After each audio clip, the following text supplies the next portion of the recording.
अस्सलाम वालेकुम। जहांज़ेब अब्बासी एक नए यूट्यूब प्रोग्राम में आपकी खिदमत में हाजिर है। फ़याज़ महमूद भी इस गुफ्तगू में हमारे साथ होंगे। बहुत अहम मौज़ूआत हैं जिसके ऊपर बात करेंगे। एक तो मुख्तसरन आपको ये बताएं कि पेट्रोलियम मसनूआत में जो इजाफ़ा हुआ है, इससे आम आदमी की मामूलाती ज़िंदगी मुतासिर हो रही है। इसका इम्पेक्ट ओवरऑल पाकिस्तान में पेट्रोल में की प्राइसेस के ऊपर कितना टैक्स लिया जा रहा है, क्या हो रहा है, एक ओवरऑल पिक्चर आपके सामने रखेंगे। दूसरा, इस्लामाबाद हाई कोर्ट में जजेस की अपॉइंटमेंट का मामला, उसके ऊपर भी तफसील से बात करेंगे। तो दोनों मौज़ूआत पर तफसील से बात करने से पहले एक आपसे गुजारिश ज़रूर होगी कि चैनल सब्सक्राइब कर लें ताकि नई आने वाली वीडियो या अपडेट आपको बर वक्त मिल सके। गुफ्तगू का आगाज़ करते हैं पेट्रोलियम मसनूआत में इजाफे से।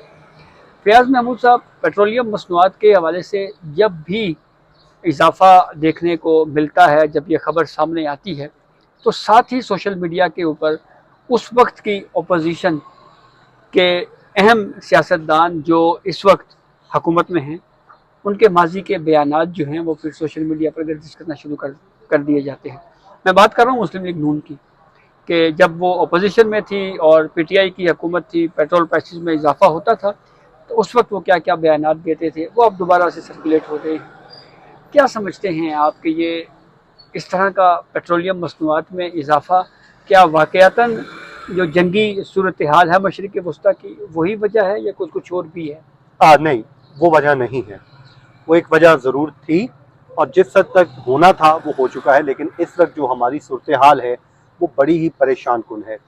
एक तो आप इसको हमारे हुक्मरानों की बेहिसी कह सकते हैं, दूसरा हमारी जो बद इंतज़ामी है गवर्नेंस में, जो गुड गवर्नेंस नाम की कोई चीज़ नहीं है, वो इसकी बुनियादी वजह है जो आज हम फेस कर रहे हैं। देखें अब्बासी साहब, आमतौर पे होता तो यही है कि जो मुल्क चलते हैं उसके लिए वो अपने रेवेन्यू जनरेट करने के लिए मुख्तलिफ किस्म के सोर्सेज को पैदा किया जाता है। हमारे यहाँ बड़ी एक उल्टी गंगा बहती है। हमें एक आसान हदफ मिला हुआ है और वो है पेट्रोलियम मसनूआत की कीमतों में इजाफा। आलमी मार्केट में अगर पेट्रोल आपको मिल रहा है 250 रुपए का या 268 रुपए का, तो उस पर आप टैक्स जो है वो ज़्यादा से ज़्यादा 1 रुपया पर लीटर रख लें, क्योंकि दिन में आप एक जो है लीटर तो नहीं बेचते, सैकड़ों लीटर पेट्रोल सेल हो रहा होता है, तो आपको अरबों रुपए का रेवेन्यू आ रहा होता है, लाखों रुपए का। लेकिन जुल्म की हद ये है कि आप 1 लीटर के पीछे आप कितना ले रहे हैं। आप लेवी की मद में 117 रुपए ले रहे हैं, बाकी जो सेल टैक्स, GST, पता नहीं क्या क्या कुछ डाल के उसको आप कोई 180, 85, 90, 95 तक ले जाते हैं। तो ये जुल्म नहीं है तो क्या है? मतलब आपने तमाम हदें पार कर दी हैं। और इस दफा तो आलम यह है कि वो लोग जो मुस्लिम लीग नून का हिस्सा हैं, मुस्लिम लीग नून के सोशल मीडिया का वो हिस्सा हैं, उनकी भी चीखें निकल गई हैं, वो भी क्रिटिसाइज कर रहे हैं। बल्कि मैं मियां दाऊद साहब के ट्वीट देख रहा तो उनके तो अल्फाज पढ़े नहीं जाते जितना वो सख्त किस्म की तनकीद कर रहे हैं। मैं अभी एक और ट्विटर हैंडल देख रहा था, इंजीनियर खुरम दस्तगीर साहब का, पता नहीं है था तो ब्लू टिक ही ओरिजिनल था या नहीं। उन्होंने कहा जी मार्का हक में प्राइम मिनिस्टर से दरखास्त है कि लोगों को एक तोहफा जरूर दें, और तकरीबन 60 रुपए का उन्होंने मुतालबा किया है कि लेवी में कम करें। ये वो चीज़ें हैं जो इस वक्त हो रही हैं। अगर मैं आपको थोड़ा सा इसमें डिटेल बताऊं, डिटेल में जाऊं नंबर्स में, तो अब्बासी साहब सबसे पहले जो आज हुकूमत ने, मैं तो वारदात कहूँगा, जो आड़ ली हुई है जंग की, उस आड़ में ये रख के जो IMF प्रोग्राम है, ठीक है आपकी मजबूरी है, लेकिन ये बैड गवर्नेंस आप करते हैं, हम नहीं करते। डॉन ने इसको रिपोर्ट किया है कि IMF की रजामंदी पे और उनके कहने के ऊपर ये पैसे डेफिनेटली देखें, आप कहीं पे लोन लेने जाते हैं तो अगला बंदा आपको क्या कहता है, वो कहता है भाई मुझे ये वापसी का जरिया बताओ, वापस कैसे मिलेंगे। तो उनके पास और होता नहीं है, क्योंकि हमारी बैड गवर्नेंस है, हमारे इदारे चलते नहीं है, हमारा जो सिस्टम है वो बिल्कुल कोलैप्स हुआ पड़ा है। यहाँ तक कि जो लोगों को बिजनेस करने नहीं दिया जाता, जो इदारों में लोग बैठे होते हैं, जो भी अथॉरिटी बनाई जाती है वो काम अपने ऊपर फर्ज कर लेती है। यहाँ पे हमने एक एंटी करप्शन डिपार्टमेंट बनाया था, उसने वो अपने ऊपर ही फर्ज कर लिया, हमारे ऊपर ये जायज हो गया। इसी तरह जो होटलिंग इंडस्ट्री में आप जाएं तो फूड अथॉरिटी वाले पहुंच जाते हैं, अगर आपने कोई पेट्स रख लिए हैं तो वाइल्ड लाइफ वाले आपके पास पहुंच जाएंगे। वो उनका मकसद ये नहीं होता कि आपको इलीगल काम करने से रोकना है, वो कहते हैं आप कंटिन्यू रखें लेकिन इसमें हमारा हिस्सा दे दें। मतलब ये हद है। अब देखें अब्बासी साहब, इस वक्त जो हुकूमत ने पेट्रोलियम लेवी में जो इजाफा किया, पेट्रोल की लेवी में, वो 13 रुपए 91 पैसे फी लीटर कोई बैरल के ऊपर नहीं। आलमी मार्केट में जो फी बैरल होता है वो उसमें इजाफा होता है $1 $2। भाईजान हमारे वाले 1 लीटर के ऊपर कट्ठा कट्ठा 100 रुपया बढ़ा देते हैं, 13 जो है रुपए बढ़ा के बैठ जाते हैं। फिर जो नई पेट्रोलियम लेवी है वो अब्बासी साहब होगी 117 रुपए पर लीटर, जिसपे पॉकेट से हमारी निकाला जा रहा है। यूं पैसे जेब में हाथ डालते हैं, 117 रुपया कर लिए, ये क्या बात हुई यार। उसके बाद आप आगे हैं, डीजल के ऊपर जो पेट्रोलियम लेवी है वो 13 रुपए 91 पैसे उसमें भी इजाफा किया गया है, और जिससे डीजल पर लेवी की शरह जो है 42 रुपए और 60 पैसे फी लीटर हो गई है।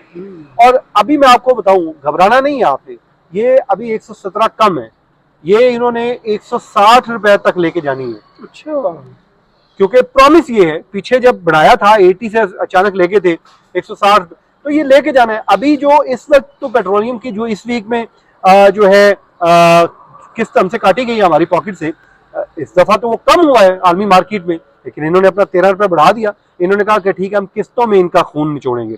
उसके बाद जो है आगे आए, जो इस वक्त सूरत हाल है, जो पाकिस्तान का ज़ाहिर है मजमूई तौर पे हम 80% अपना फ्यूल बाहर से मंगवा रहे हैं, तो जिसमें हुकूमती कीमतों के तयन से मुतालिक जो डॉक्यूमेंट सामने आए हैं उनके मुताबिक बैनुल अक़वामी मार्केट में पेट्रोल की कीमत के हिसाब से पाकिस्तान से जो गुज़श्ता रात तक उसकी कीमत कितनी बनती थी, 268 रुपए फी लीटर बनती थी, और एक हफ्ता कबल के मुकाबले में बगैर किसी तब्दीली के ये बरकरार रही है। और इसके बावजूद हुकूमत ने पेट्रोलियम कीमत में जो इजाफा किया है 14 रुपए जितना भी बनता है, और कर करा के इसको 415 रुपए तक ले गए। मतलब ये जुल्म नहीं है तो क्या है कि 268 का आपको पड़ रहा है और आप इसको 415 रुपए में दे रहे हैं। मतलब आपको एक बड़ा आसान हदफ मिल गया, लोगों की पॉकेट से आपने निकालना है और निकाल लेते हैं। इसी तरह जो डीजल की अगर हम बात करें तो पाकिस्तान में जो गुज़श्ता रात तक डीजल की कीमत 342 रुपए फी लीटर बनती थी, जो गुज़श्ता हफ्ते के मुकाबले में 7 रुपए 51 पैसे फी लीटर ज्यादा है, और हुकूमत ने सार्फिन की डीजल की कीमत में भी 15 रुपए फी लीटर इजाफा ठोक दिया। तो ये इस वक्त सूरत हाल है, और इससे महंगाई का तूफान आता है लोगों की। देखें सैलरी क्लास जो खड़ी है वो आपकी पिस गई है। मैं बाकी तो तमाम लोग अपनी कीमतें बढ़ा लेते हैं, इवन को रेडी बान है ना वो भी बढ़ा लेता है, कोई साइकिल चलाने वाला है वो भी अगर कोई चीज बेच रहा है वो भी बढ़ा लेता है, कहता है जी पेट्रोल की कीमतें बढ़ गई हैं। और जो सैलरी वाले हैं वो बेचारे पिस जाते हैं, और इस वक्त जो हमारी सैलरी क्लास उनको आपने टैक्सेस में भी रगड़ा हुआ है, उनको बोझ तले दबाया हुआ है, और इस वक्त उनकी जो सूरत हाल है, अब जंग तो पूरी दुनिया में लगी, इंडिया ने क्यों नहीं बढ़ाया? अफगानिस्तान जैसा मुल्क नहीं बढ़ा रहा, वो हार्डली को 5-7 रुपए उनके जो बनते हैं उन्होंने बढ़ाया है। बांग्लादेश ने हार्डली कुछ चंद रुपए का इजाफा किया है। तो वो अगर अपनी आवाम को रिलीफ देते हैं तो हमारे ऊपर ही जंग मसलत होनी थी। खुदा का खौफ करें और इसको बेहतर करें, और अपनी गवर्नेंस बेहतर करें, अपने जो इनकम के जराए पैदा करें। बड़े लोगों की आप पॉकेट में जो है वो डाका डालें, हमारी जेबों पे जो पहले ही बेचारों की वो छोटी जेब है, आम पब्लिक है, उनको तो आप खुदारा माफ कर दें, उनको तो छोड़ दें, और उनके पास जाएं जिनके पास आप वो सच्ची बात है मजा नहीं पहना दिया ने आपस में, फिर जाहिर है बड़े लोग हैं उनके कब ये लेंगे टैक्स, हमें जलील करना है बस। ऐसे ही है। और अभी थोड़ी देर पहले सुप्रीम कोर्ट बार एसोसिएशन की तरफ से भी एक एलामिया जारी हुआ है, और उसमें भी यही बात की गई है कि जो पेट्रोलियम मसनूआत में जो इजाफा है इसको वापस लिया जाए। इससे महंगाई में इजाफा होगा और पूरा जो तो आम आदमी की जो ज़िंदगी है वो मुतासिर होगी। फिर आखिर में ये बताएं, इस्लामाबाद हाई कोर्ट में 3 जजेस ट्रांसफ़र होकर चले गए, कब इजलास बुला रहे हैं हाई कोर्ट में, कब जजेस अपॉइंट हो रहे हैं, क्या क्या आपको लगता है क्या होने जा रहा है? अब्बासी साहब जजेस तो ज़ाहिर आ रहे हैं, और उसके लिए तो जो है नई तैनातियां फिलहाल नहीं है। अच्छा। बल्कि ट्रांसफ़र ही करके लाया जा रहा है जजेस को। अब उसके लिए मुशावरत का अमल जारी है, लोगों की प्रोफाइल चेक की जा रही है, कौन सा जज यहाँ पे सूट करता है, क्योंकि यहाँ पे केसेस बड़े अहम हैं, और उन केसेस को मद्देनजर रखते हुए ही वो चेहरे यहाँ पर लाए जाएंगे। क्योंकि देखें जो इस वक्त आम तासुर था जस्टिस मोहसिन अख्तर कैनी साहब या जस्टिस बाबर सत्तार साहब या फिर जस्टिस समर रिफत इम्तियाज साहिबा, उनसे मुतालिक तासुर यही था कि वो शायद वो एक पेज पे नहीं है। जो इस वक्त इस्लामाबाद हाई कोर्ट की जो मौजूदा इंतज़ामिया है या इस्टेब्लिशमेंट है वो उनके साथ उस तरह पेज पे नहीं थे, तो शायद एक वजह ये भी थी। अब वो चले गए तो अब उनकी जगह पे लाने के लिए इजलास बुलाए जा रहे हैं, और यही वजह हुई कि गुज़श्ता रोज़ एक बहुत बड़ी प्रेस कॉन्फ्रेंस भी हुई, और उसमें बार ने अपना हिस्सा मांगा है। उन्होंने कहा कि आपने बहुत तैनातियां कर ली हैं। उन्होंने बताया कि चीफ जस्टिस जो है वो लाहौर से आए हैं, वो लाहौर की सीट फिल हो गई। इसी तरह जो है बलूचिस्तान की सीट भी फिल है, और सिंध से भी है, और पंजाब से भी है, और सब जगहों से उन्होंने कहा जी बंदे पूरे हैं, और एक बात उन्होंने कहा, कान खोल के सुन लें, कि कोई इसको फेडरल हाई कोर्ट समझता है ना, तो वो अपने ये गलतफहमी दूर कर दे, ये फेडरल हाई कोर्ट नहीं है, इस्लामाबाद हाई कोर्ट है। और इसलिए उन्होंने कहा कि जी इस्लामाबाद बार से बंदों को लें, और जो बार एसोसिएशन के सदर हैं उन्होंने एक बात की, उन्होंने कहा कि और जो खुद जज के लिए अपने आप को पेश करे उसको तो किसी सूरत जज बनाना ही नहीं चाहिए। अच्छा, तो ये मैं आपको बताऊं कि जो है कि ये फेडरल कोर्ट नहीं है, कोई जहन से निकाल दे। ये चीफ जस्टिस यहिया अफरीदी साहब से जब हमारी सहाफ़ियों की मुलाकात हुई थी, तो उस पर उन्होंने इस्लामाबाद हाई कोर्ट एक्ट का एक सेक्शन है उसका हवाला देते हुए ये कहा था कि जो इस्लामाबाद हाई कोर्ट है ना, ये बेसिकली एक गुलदस्ता है और उसमें नुमाइंदगी होनी चाहिए। और उन्होंने कहा है कि मैं तो मज़ीद भी जजेस ट्रांसफ़र के हवाले से उस नुक्ता नज़र के हक़ में हूँ। तो अब जब लेकिन जब आप ट्रांसफर होने लगा तो खत लेके आगे वो। नहीं, वो उनका एक व्यू ये है कि आपको रीजनिंग एटलीस्ट लानी चाहिए थी। अब जो एलामिया जारी हुआ है उसमें ये बात बिल्कुल वाज़ेह है, जुडिशल कमीशन क्या कर चुका है कि जनाब अब जो जजेस इन ट्रांसफ़र हाई कोर्ट के जज के बाद जो होंगी, जिन हाई कोर्ट्स में जजेस गए हैं उन्हीं हाई कोर्ट से ही जजेस जो है वो यहाँ पर आएंगे। तो अब अगर जुडिशल कमीशन के इस फैसले को तब्दील करना है तो वो भी थ्रू जुडिशल कमीशन की कोई फैसला करना पड़ेगा।